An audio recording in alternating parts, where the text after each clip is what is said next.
Few resorts in Disney's history better encapsulate the ambition of the early Walt Disney World era than the Contemporary Resort.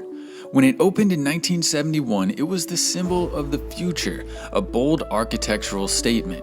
Nestled just steps away from the Magic Kingdom, it embodied Walt Disney's vision of modern living. It was sleek, efficient, and seamlessly integrated with technology. Its iconic A-frame tower was a visual and logistical marvel.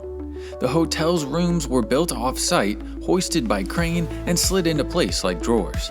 A monorail sliced through its center, and its minimalist, modular aesthetic represented everything the future was supposed to be. When Disney's Contemporary Resort opened with Walt Disney World on October 1, 1971, it was one of two flagship resorts alongside the Polynesian Village. The A-frame tower featured 500 rooms. Adjacent to it sat the Garden Wing, offering additional rooms closer to Bay Lake. Inside the main concourse, guests found shops, lounges, and most famously, the Grand Canyon Concourse mural, designed by Disney legend Mary Blair. It became an immediate visual signature, stretching across multiple floors. One of the early standout experiences was the Top of the World restaurant on the 15th floor, offering views of Magic Kingdom and live entertainment, including performances by stars like Bob Hope. At this time, the Contemporary was cutting edge, not only for its monorail integration, but for its modular construction and sleek space-age design. It was on top of the theme park world. In the 1980s, the Contemporary retained its status as a flagship property, but changes were already underway. The Top of the World restaurant underwent various rebrandings, briefly operating as a dinner show venue before becoming more formalized in its offerings. The resort's aesthetics began to soften. The bright oranges and browns of the 70s gave way to more muted tones. Technological enhancements arrived, including updated TV and guest services systems. Despite Epcot opening in 1982 and other resorts appearing around Walt Disney World, the Contemporary remained the go-to for high-profile Disney visitors and VIPs. By the 1990s, the Contemporary was beginning to show its age a little bit. Design sensibilities were shifting, as so too were guest expectations. The Top of the World was transformed into the California Grill in 1995. A major change that brought upscale dining, an open kitchen, and views of nightly fireworks. It was an instant hit that helped refresh the image of the resort and remains an icon of Disney dining to this day. Meanwhile, Chef Mickey's made its move into the Grand Canyon Concourse, bringing a lively, family-friendly character dining experience in place of the old Concourse Steakhouse. The guest rooms were refreshed with more colorful, family-oriented theming, and the focus shifted from space-age modernism to a more accessible Disney-branded luxury. The 2000s brought a major internal overhaul to the Contemporary. Rooms were stripped down and modernized with flat screens, a cleaner, sleeker design, and updated furnishings. But the biggest change came just outside the original tower. In 2009, Bay Lake Tower opened, a Disney Vacation Club property connected to the main resort by a sky bridge. With its modern curved design and lakefront views, it extended the Contemporary's footprint and added a new level of exclusivity.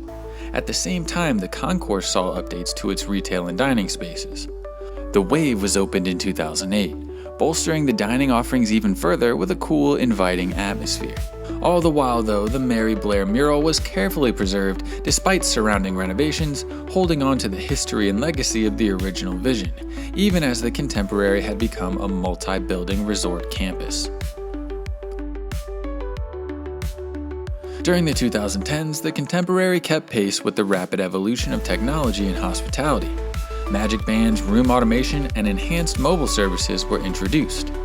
The dining lineup saw continued popularity at California Grill and Chef Mickey's, while quick service options like the Contempo Cafe offered convenience without sacrificing atmosphere. In 2021, the Wave was closed, refurbished, and reopened as Steakhouse 71, which celebrates the history of the resort, cashing in on its historic place within Walt Disney World while offering an updated menu to carry it into the future. Room refurbishments continued with new color palettes and smarter space usage, in an effort to retain the resort's identity while remaining competitive with newer resorts like the Grand Floridian and the Riviera.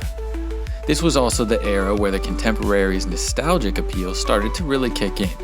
Guests who had stayed there as kids in the 70s and 80s were now bringing their own children, and that emotional connection became part of the resort's brand.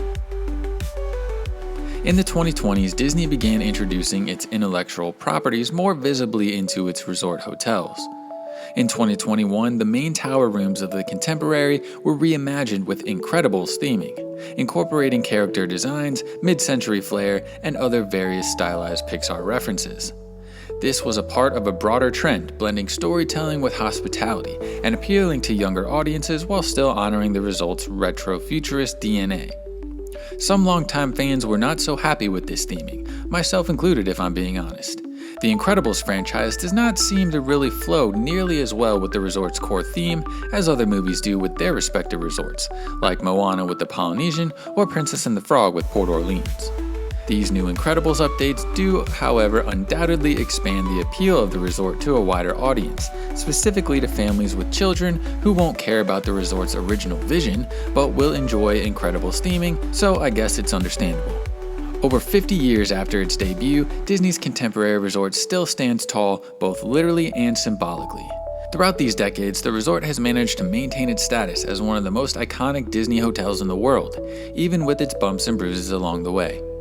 It remains a living artifact of Walt Disney's original dream.